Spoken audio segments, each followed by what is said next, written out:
Orlando psychotherapist and Serene Counseling founder Micheline Maalouf joins us live now to discuss the pros and cons of TikTok therapy. Good morning. It's good to see you this morning. How are you? Good morning. Good. How are you? All right. So when I use TikTok, I'm using it for fun, right? You just kind of want to be entertained, maybe taken away for a few minutes. My kids love it. But when you're talking about mental health, that's when it gets serious, right? What kind of damage can this misinformation do? Well, when the information isn't coming from mental health professionals themselves, then sometimes they don't have the correct information. And there's a lot of young people on the app and people who are really seeking to support themselves. Maybe they don't have enough money for therapy or they don't know where to start with it. And so they could fall into the wrong profiles and follow people who aren't actually licensed and aren't actually giving them the appropriate information. So that could cause some issues, especially if they're a younger audience. And so who are these people? Are they younger people who are giving this information? Are they adults who are saying, listen, I can help you out, but I may not necessarily have the license, although you don't know they don't have a license, that they're not a mental health professional? Do we know who's giving this information out?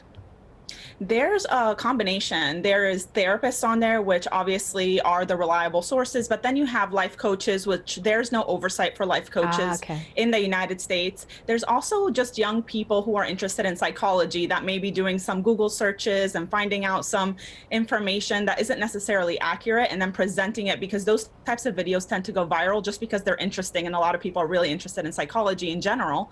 So they'll say things like, you know, these are 5 reasons why you may be peeling the sticker off of your water bottle, and they're just giving these facts which aren't necessarily facts at all.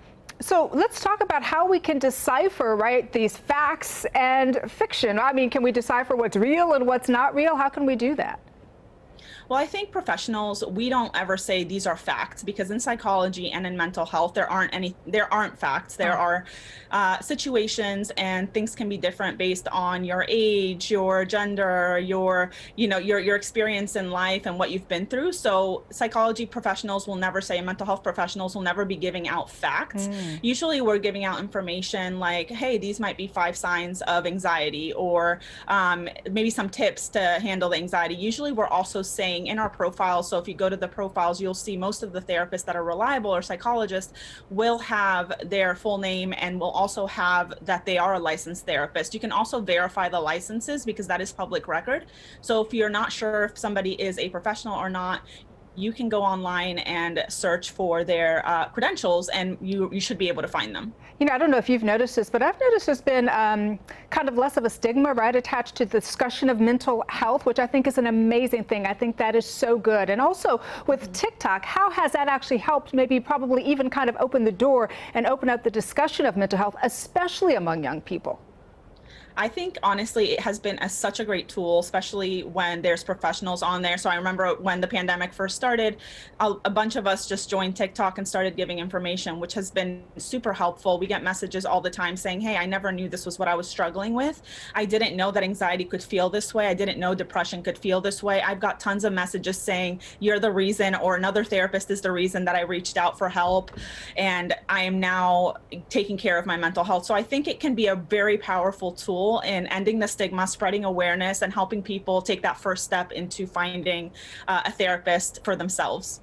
Well, you're on TikTok, and I just am curious about the most common, mental health topics that you get asked about on TikTok. And who is your audience? Who do you find are asking the most questions? Sure. My audience, based on my analytics, are women, young women between the ages of 18 and 35.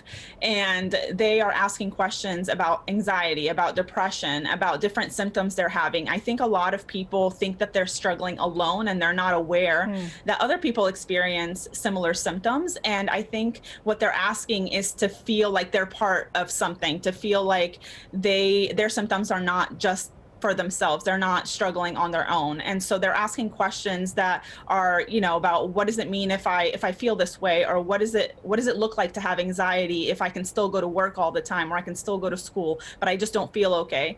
So those are the types of videos that we tend to make, and tips as well to help them. So I get a lot of questions about, hey, how can I manage when I have a panic attack at school, or a panic attack in public, or What can I do when I'm driving and I have a panic attack? So we'll give a lot of tips about different ways that individuals can use, their bodies and different tools around them to help manage their panic and anxiety. Well, so glad you're on there. This discussion of mental health is so very important. Micheline Maloof, thank you so much for joining us. Thank you.